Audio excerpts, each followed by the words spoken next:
Seterusnya. Baik, apa maksudnya ni? Okay, kita kena faham dulu maksudnya. 2 1/3 daripada 18. Okay, maksudnya daripada tu maksudnya kita darab. Okay, darab tu maksudnya ialah ceritanya 18 tu ada 2 1/3 kali. Tu maksudnya. 18 ni muncul sebanyak 2 1/3 kali. Okay, so kita pecahkanlah. Banyak cara sebenarnya. Jadikan dia nombor pecahan tak wajar dulu boleh, atau kita asingkan pun boleh. Okay. Katakan awak jenis suka yang jadikan dia pecahan tak wajar. Okey, bila pecahan tak wajar, darab tambah. So akan jadi 3 darab 2 tambah 1/3.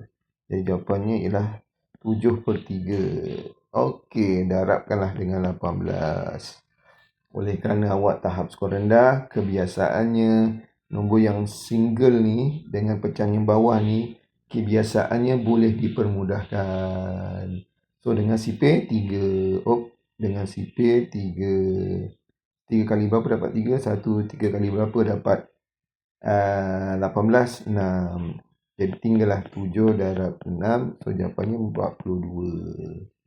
Itu jenis kalau tukarkan jadi nombor pecahan tak wajar. Bagaimana pula kalau tak tahu tukar pecahan wajar? Okey, lagi sekali awak kena faham. Maksudnya 18 tu, Allah.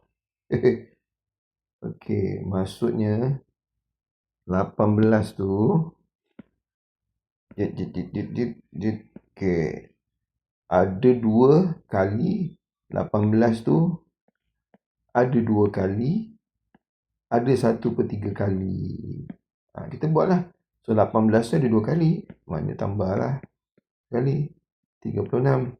1/3 daripada 18. Sama juga tahap sekolah rendah. Biasanya nombor yang single itu, nombor yang bulat itu boleh dipermudahkan dengan dia punya penyebut pecahan tu. So 3 kali berapa dapat 3? 1. 3 kali berapa dapat 18? 6.